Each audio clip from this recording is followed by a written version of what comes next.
Enoye Extreme Media UJ. Subscribe for all updates. Twafunye ebiragiro okuva ewa bakiransi baffe Dr. Besigye Bikaaye okukola ebintu bibiri olw'okufuna obwenkanya. Ekisooka okutwala omulamuzi ono mu Judicial Service Commission Bamuguudeko Omusango ogw'okubanga nti alaze kyekubira w'amaanyi mu musango guno, n'ekyokubiri nti agezezzaako okuyisa obugaayu mu ssemateeka n'amateeka gonna agafuga emisango nga gino. So era ensonga ezo netuzitwalayo mu Judicial Service Commission omusango negufayirindibwayo. Ekyokubiri kwe kujja wano tumugambe nti nnyabo bakiransi baffe tebakyakulira mu Besigye n'olw'ensonga eyo tusobola kugenda mu maaso na application y'obulwadde balese kubakuuliriza nsonga yo. Era zino zinsonga esooka kwe kuba nti olwaliiro omulamuzi teyali badde na wano kubanga fayiro ekwata ku musango wa Dr. Besigye Bikaaye bagitwala dda mu High Court. Era twebuuza kikyasoma wali kyabikula kikyabikula kyasoma wali tikiriyo kulw'ensonga nti lwe twasembayo okujja wano state yagamba oba gavumenti ewaabira Besigye Bikaaye nti bo bamaliriza okunoonyereza kwabwe era baliredde omusango okuwulirwa. Njagala atali munnamateeka ategeere kino nti misango nga gino egya capital offences oba egya nnaggulu lwaki zisooka magistrates court nga teginnaba kuweerezebwa mu High Court okuwulirizibwa? Kubanga ssemateeka agamba omusango gubavunaanibwa ogwa treason ne misprision of treason giwozesebwa High Court yokka, naye lwaki omuntu asooka eno wansi? Nti waliwo bino byetuyita preliminaries ebisookerwako pre-trial processes, nti ebyo musooke mubikole kweno wansi, state efuna obudde obunoonyereza emale okwasembulinga obujulizi bwayo, fayiro bw'eba eriredde nga state egamba kati tumaliriza buli kyetwetaaga tugenda kutandika okuwozesa omusango guno, fayiro ng'omulamuzi agizingazingako n'obujulizi bwonna bwe balina nga babiweereza mu High Court. Ekyo kye baakola. Kakati weekyo bamala okukikola, amateeka galaga nti omulamuzi obuyinza bwe buba buweddeko ono wa wansi, ogwe guba guwedde. Kasita omala okukola ekyo ogugwo guba guwedde. Obanga muzaalisa tomala kuzaalisa ate noddayo muleba ati ate okuleki omukazi amaze okuzaala, so amaze fayiro eugenze mu High Court, ate okyakola ki ne Dr. Besigye Bikaaye?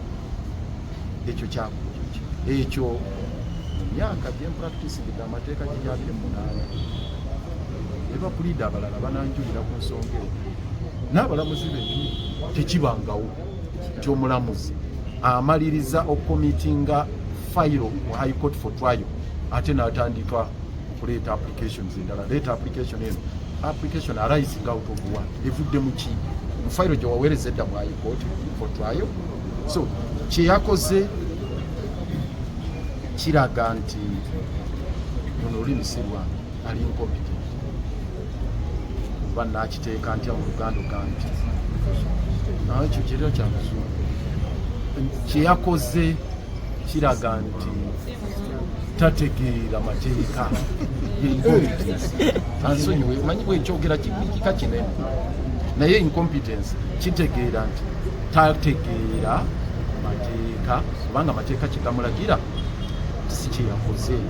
Ekyo nno nga kyabulabe kuba guno omusango gwa naggomola. Besigye Bikaaye singa gubaka mu vvi bagenda kalabu, so toyinza kuzanyira ku kintu kikwatagana na musango munene bwe guti.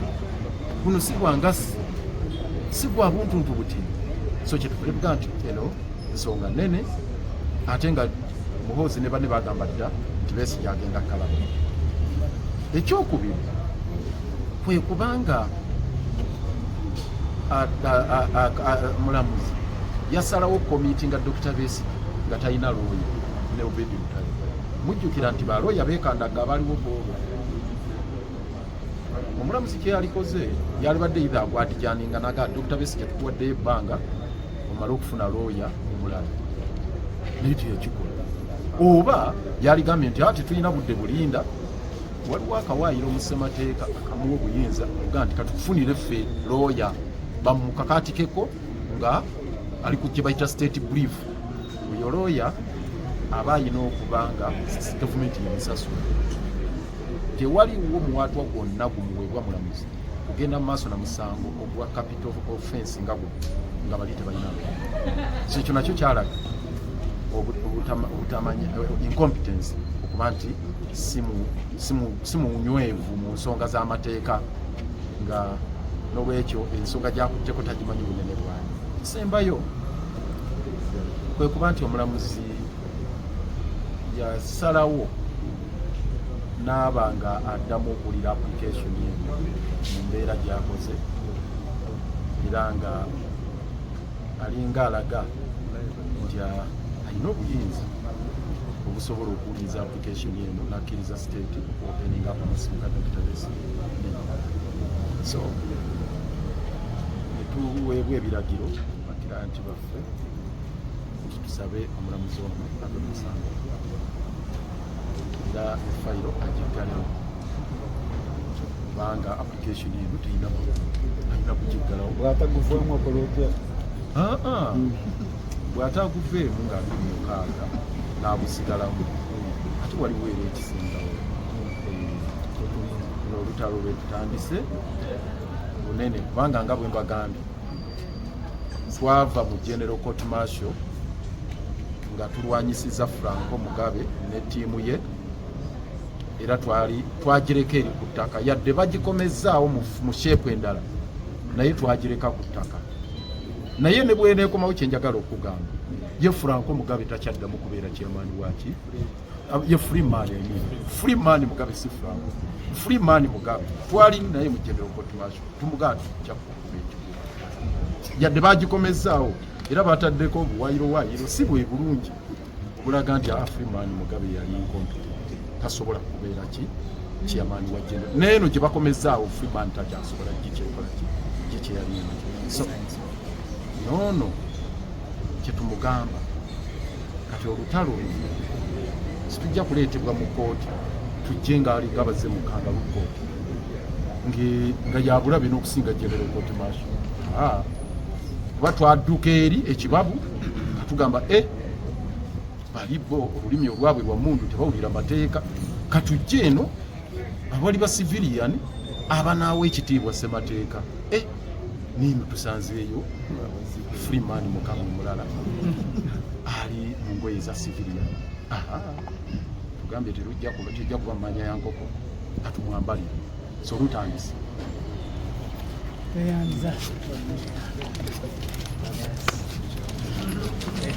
Musa. Yes, I'm here. Musa. Magistrate ought to have done within the parameters of the law was either to adjourn the matter to allow the accused persons to get another lawyer or get one for them at the expense of the state. But she did the unthinkable. Unobdurate disregard of the dictates of the Constitution. Said, you opted to waive your right for legal representation. It's an absurdity, travesty. So, she proceeded to commit the accused persons without legal representation. That is a terrible, terrible violation of the judicial office. How can you do that? Magistrate who is addressing yourself and your mind to the law, you can take such outrageous decision. The final one is about disapplication. It's outrageous. I am telling you this. This is a case in a class of its own. It has never happened. It has not happened anywhere in our jurisprudence, in our criminal justice system, that you commit accused persons to high court for trial, and then you open up the matter for an interlocutor application to allow the state to continue with the investigations. the import of committal proceedings that the state is done with investigations. That's why actually the Constitution gives them the latitude of using like 6 months, 180 days within which to conduct investigations. And the reason they have pre-trial processes conducted before magistrates in a matter which is triable by the High Court, that the High Court is saved the burden of going into issues to do with the investigations, managing the pre-trial processes, what they say, okay, those pre-trial processes, let them be handled by magistrates court. Once the file is well assembled and ready for trial, forward it to High Court. And that's what the state did. The last time they were here. They indicated they were done with the investigations, they had summed up their case, they had assembled the necessary evidence, and they were good to go. They were set to proceed with the hearing. Now, this application which was coming up today is seeking to reopen up again investigations to allow the state to access data on Besigye's phones and Obedi Lutare's. Can't imagine. So, what would you ask? And for reference's sake, shouldn't even be asking this question. Once you allow them now to open up their phones and access data, what do they do with whatever evidence they are going to gather after committal? Because you have already made the committal proceedings, you have already forwarded the High Court to, rather, you have already forwarded the file to High Court. It's already before High Court for trial. Now, whatever evidence they are going to gather subsequent to the committal, this for what purpose? So it's just even a matter of logic. You, even non-lawyers, you can tell that actually what she's doing is irregular. So it's the reason our clients, not we as lawyers, our clients deemed it appropriate to drag the magistrate, the Judicial Service Commission for disciplinary action because of that loss of competence and that is of the violation.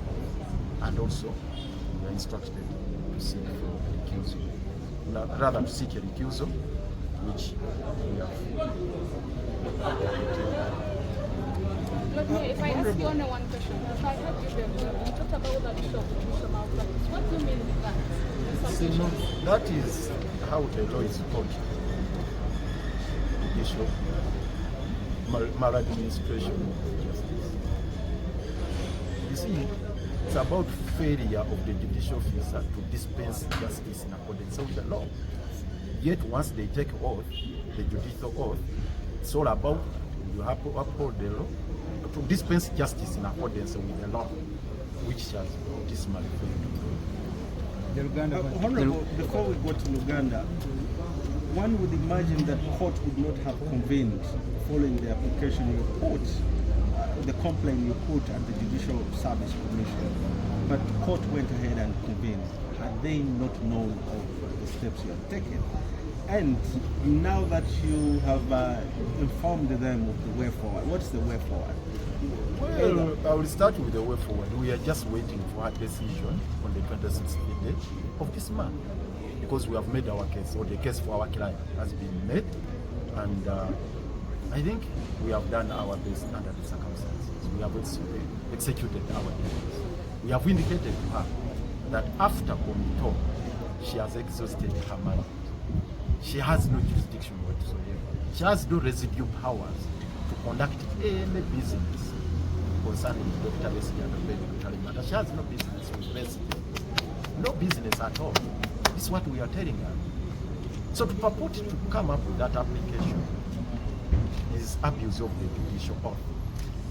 And now you are asking, yes, was she aware of the complaint we took with the Judicial Service Commission? That much, well, we don't know because we served the court. That was this morning, but we supplied her with another copy. So it's okay. Whether she has convened or not, at least now she knows that there is a matter against her before the Judicial Service Commission, where now they are choosing persons or the applicants. Dr. Besigye and Obedi Lutare are taking her home. So now it's a matter. There is a case now before the Judicial Service Commission against them, Obedi Lutare, Dr. Besigye, and the magistrate herself. So until that is resolved, definitely she cannot proceed. Maybe before the road mayor goes for Uganda, the non-lawyer can also speak. The one they referred to. Let's first finish here. Because Let him speak. Let him speak. Let him speak. Because after speaking, let him speak. he's trying to say, because he asked me to speak. Let's go ahead. Go ahead. I just wanted to say that from the non-lawyer perspective, that judicial power is derived from the people of Uganda. And therefore, that must be exercised without bias, without personal interest, without emotions. And therefore, as non-lawyers, when we see somebody who holds judicial power putting in emotions and personal interests, we don't even need to be lawyers to know that such a person should not be in such a position. And so I am happy that the lawyers have applied for her to excuse herself, and that's what it is supposed to be. Thank you.